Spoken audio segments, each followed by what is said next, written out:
Welcome back to Strangeville, gang. My name is Kevin Strange. I am a 20-year veteran of the underground, a cartoonist, novelist, and filmmaker, and I am here today to share with you my love of comics. Today, we're going to cover an issue of Marvel Knights Spider-Man. Guess who's coming to dinner? It's Wolverine. Oh, Spider-Man. Look at the look on Spider-Man's face.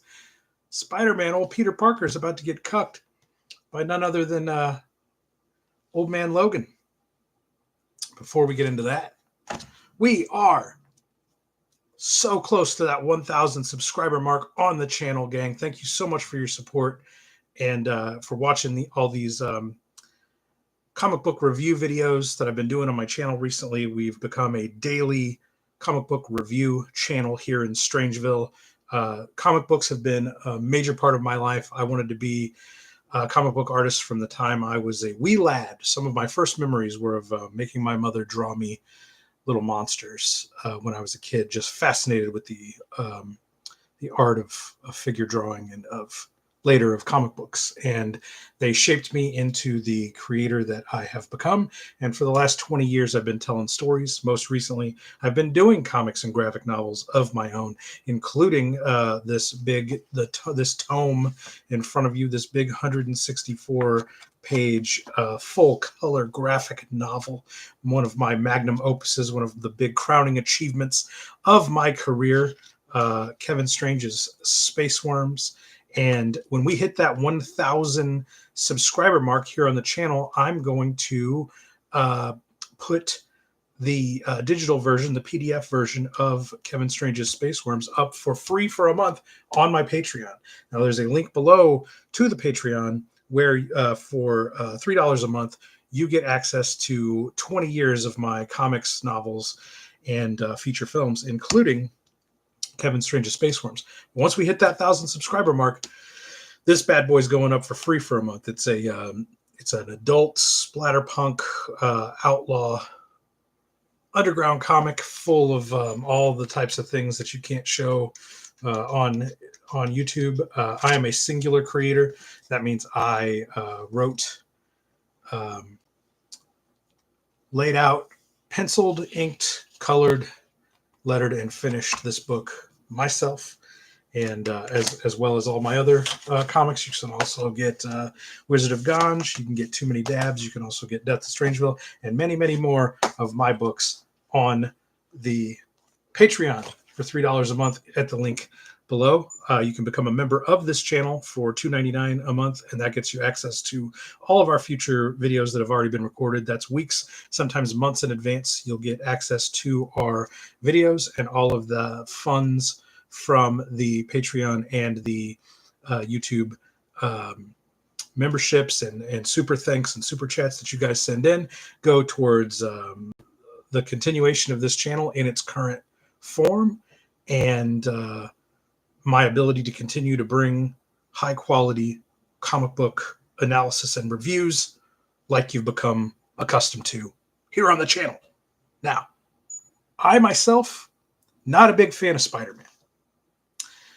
He's never been a hero that intrigued me too much as a standalone character. There's only a few series of Spider-Man that I ever really got into. Revenge of the Sinister Six was one I got into in the 90s.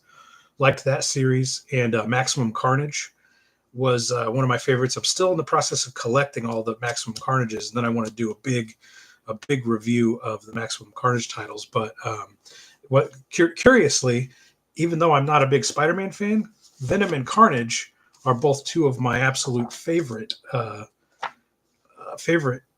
not just villains, but comic book characters of all time. I love their design. I love the symbiote mythos. I love all the cool stuff they do, and they're just monsters. I just love the way they look. We're going to definitely do an episode on this one shot for mature readers. Carnage, It's a Wonderful Life. I really like the art in this book. This is just that splash page alone is crazy. I really like this art. This is a good book, gang. which is more than I can say for the one we're covering today. But we will go through and do, probably during Monster Month, we'll do a lot of Venom and Carnage. There's a Venom movie about to come out, so it'll be a good time to go through these. Venom, The Enemy Within, I believe this is a glow-in-the-dark cover, iconic cover from the Venom standalone series. This isn't the Venom I like the most. He's big here, but this isn't like Venom gets so big and crazy. He's almost like a Black Hulk with a monster face, and this ain't quite one of them. Here's a Venom Funeral Pyre #1. This has got that nice foil cover and features the Punisher in a team up, and this one's cool as well. But also, it's this Venom that's just kind of like a muscular Spider-Man. Not that super into him.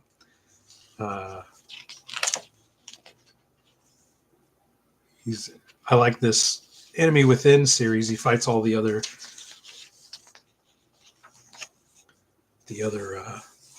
Spider-Man villains. Spider-Man villains are cool. I like all of them. They're pretty neat. This is the Mace Venom, the Mace #1. This one has a cover that's what do you call that? An embossed cover here. Also, one will cover. Look how big he is. I mean, you can I don't think there's any limit to how big you could make. He looks like Pitt here. I don't think there's any limit to how big you could make Venom. He's spitting the bullets out of this crazy little panel here. This little skinny panel with Venom's face in it. Like I said, I have a few issues of the Maximum Carnage series, but you get that cool 6-armed Spider-Man, Demogoblin, Deathlock, Venom and Carnage. I mean, it's like a who's who, really cool series. Maximum Carnage, really cool. This is the awesome conclusion. This is like a double-sized issue. Really cool stuff in this.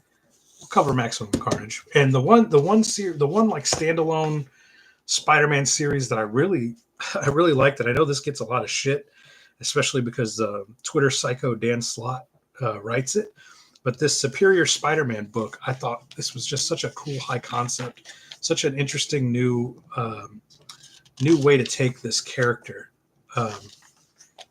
We'll read his origin here. Otto Octavius, the villain known as Dr. Octopus, was dying. In order to cheat death, he used skills as a mad scientist to swap minds with his greatest enemy, Peter Parker, the spectacular Spider-Man. However, the transfer gave Octavius more than just Spider-Man's great powers. It gave him Parker's experiences as well, including the lesson of great responsibility.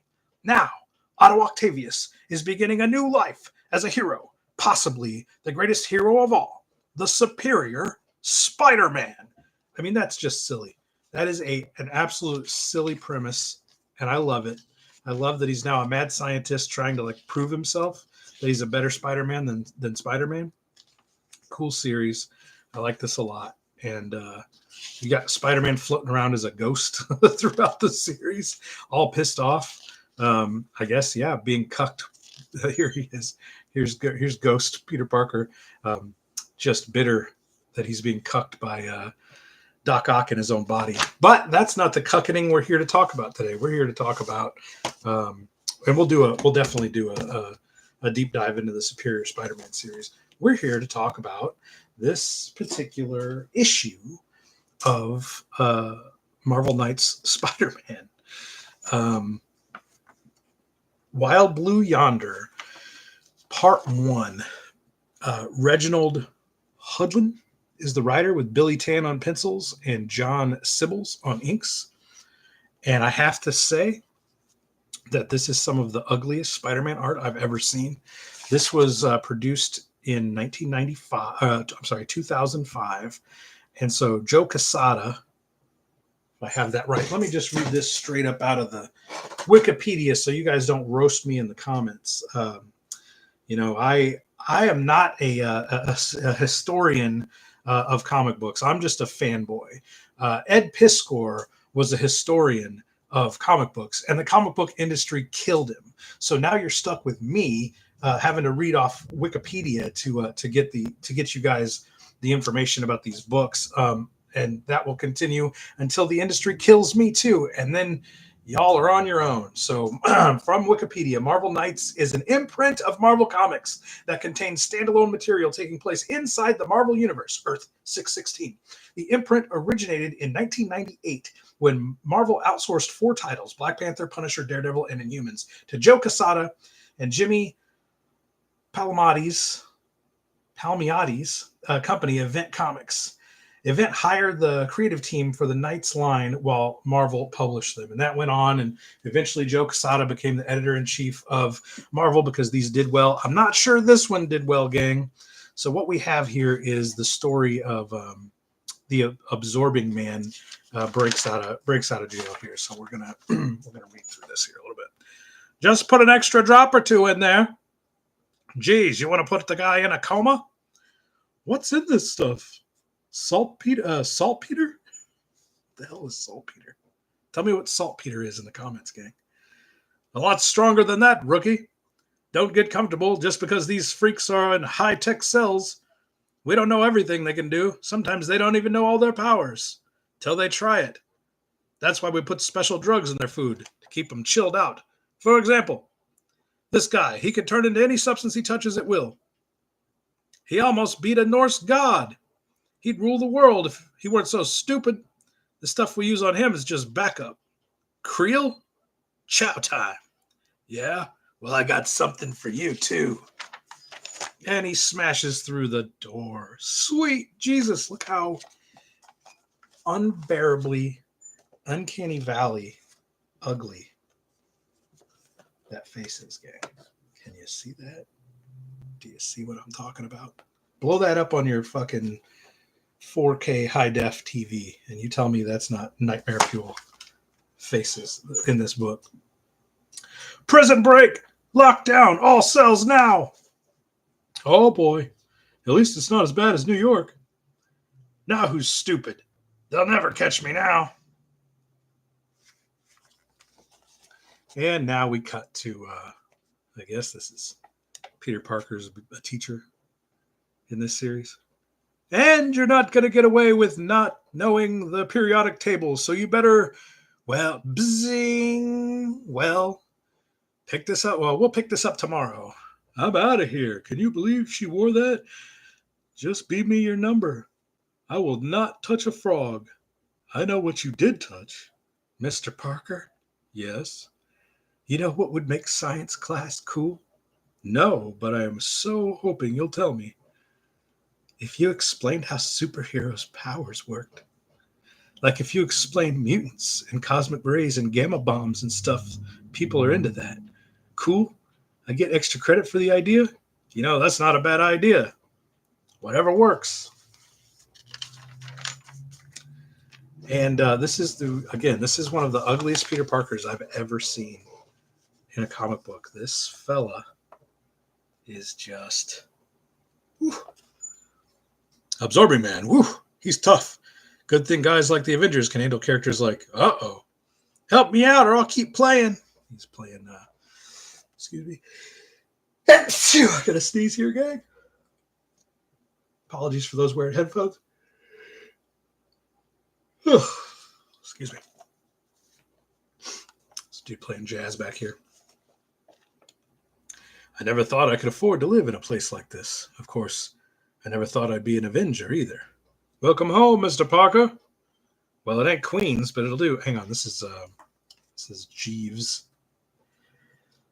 I don't know. Is Jeeves or Jarvis? I'm sorry, Jarvis from. This is Jarvis from Iron Man from the Avengers. Is he British? I don't know. I can't remember. Isn't he a robot? Isn't he a AI in the Iron Man movies? You tell me in the comments, gang. I'm gonna speak with a British accent. You tell me if I'm wrong here. Now I don't know how to do a British accent. Oi, welcome home, Mr. Parker. That's not a good. That's not a good. How did I forget my British accent? Oh well, fuck it. Welcome home, Mr. Parker. Well, it ain't Queens, but it'll do. Besides the perks of living in Stark Tower when your family home is destroyed by a superpowered psycho, I got to admit, hanging out with other guys who do what you do is kind of nice. Membership has its advantages, as they say. Hey, Aunt May, this kid at school today had the best idea. Afternoon, Mr. Parker. Care for a spot of tea? Huh? Tea? No. What are you doing here, Jarvis? Shouldn't you be polishing Iron Man's helmet or something? Peter, is something wrong? No, I guess it's really not my business. Is Mary Jane home? She's due back any moment. Master Peter, there's a briefing on the absorbing man in the main conference room at 1600 hours. It's optional, but it might be useful to you. Yeah, thanks for everything, Jarvis. Oh, dear. Mary Jane, great. Honey, I really need to talk with you about this whole... Uh-oh. Look who it is. Look who it is. Wolverine, hanging around Mary Jane. No Peter Parker around. What's wrong, Peter? Look at this devilish grin on her face. Why is she being so mean to her husband? Here's I don't like to complain about comic books, gang. We're here to send the medium up. These are supposed to be our favorite comics, but this was so bizarre, I had to do an episode about this issue. Spider-Man. I was going through one of my long boxes, and I came across this and started flipping through it, and was like, holy shit, they're cucking Peter Parker out to Wolverine. Now, this is what you would call the comic book accurate sized Wolverine, but look at how goofy he looks here. Peter Parker, who's one of the smallest superheroes in Marvel Comics, is towering over Wolverine, and even Mary Jane is taller than both of them. Look, she's like right at the same height as Peter, and she's standing behind them. Oh, nothing, except I get home from work and find Avengers hanging out in my home like it's a singles bar. You're out of line there, bub. I don't do that. Oh, yeah? Can Scott Summers confirm that for me? So Peter's not having it. Peter's not into Wolverine hanging around Mary Jane here. I mean, I wouldn't either. Look at the cans on that babe. I mean, these faces are so gnarly looking. Oh Lord, look at this. Look at both Wolverine faces. First of all, that is something out of a nightmare, and that is not any better. I mean, what are these faces? Teammate or not, nobody mouths off to me like that. Don't get cute and pop those bottle openers. I will permanently web them to your... All right, cavemen, break it up, says Mary Jane, who's literally starting the fight and then acting like she's above the whole thing. Parker, as a guy with a temper, I'm telling you, cool down. Cool down? Look, Hedgehog, you're having a Flash Thompson flashback, Tiger. Let it go. You won a long time ago. Oh, yeah. She sounds real convincing. You don't think I'd actually be attracted to a hairy midget, do you? Hey, you married me. Zing. So, Parker's just... Oh, God, look at this face on that. Look how ugly that face is. Jeez Louise. So, yeah, Absorbing Man. Fuck shit up. And we actually get a really cool page here. I mean, now you can tell why they hired the artist team that they hired now when we're finally in action mode. That's an awesome looking Spider-Man. This Absorbing Man looks super cool. We get a couple panels here of Peter changing into the costume, and that's an awesome A lot of people don't like that, landscaped splash pages, but that's a landscape double splash, and I'm here for it. I dig it. I like it. I don't mind turning my comic book every once in a while. So they fuck around and they fight, and it's whatever. Some cool action, whatever. It's a nice shot of Absorber Man right in the light where you can't see it. That's a cool shot of Absorbing Man. You can see that you can standing around getting cucked by Wolverine ain't this art team's strong point. You just got to get them into fighting. And if this was 1990s Image Comics, it would have just been a fight, wall to wall from beginning to end. We wouldn't have any of that drama crap. In the middle of it, jeez, look at that Peter Parker face. So blah blah blah.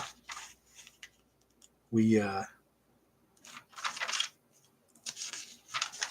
eventually we end up back at the Avengers Tower.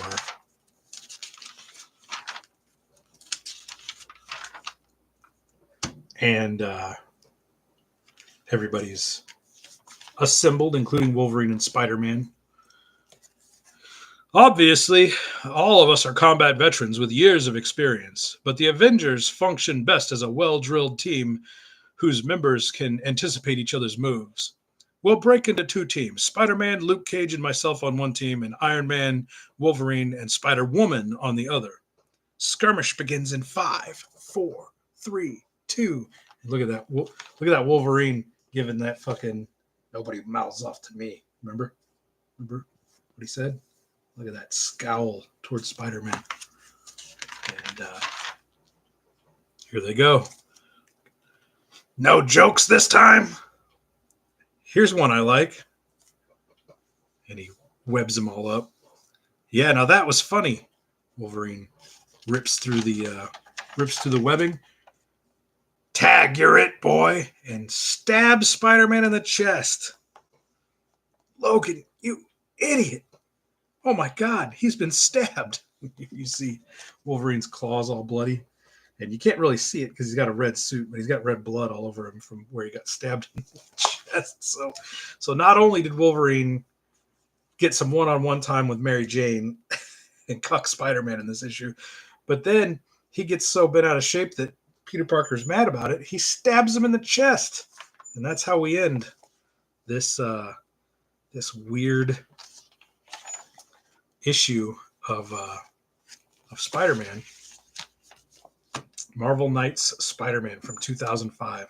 I wouldn't say this is a high point in comic books, gang, but I kind of want to know what happens next. I kind of want to know what happens in Marvel Knights Spider-Man number 14 or Wild Blue Yonder Part 2, but I don't own it, so we'll have to be left wondering. Make sure you like the video, subscribe to the channel if you're not already subscribed. Most people who watch these videos are not subscribers, so hit that subscribe button, help get us to that coveted 1,000 subscribers. And I will put my graphic novel, Kevin Strange's Space Worms, up for free on my Patreon page. Link to the Patreon is in the description. For $3 a month, you get access to all of my comics, novels, and feature-length films. Over 20 years of underground awesomeness there. And until next time, gang, I hope I see you at the dollar bin. And remember to keep on digging.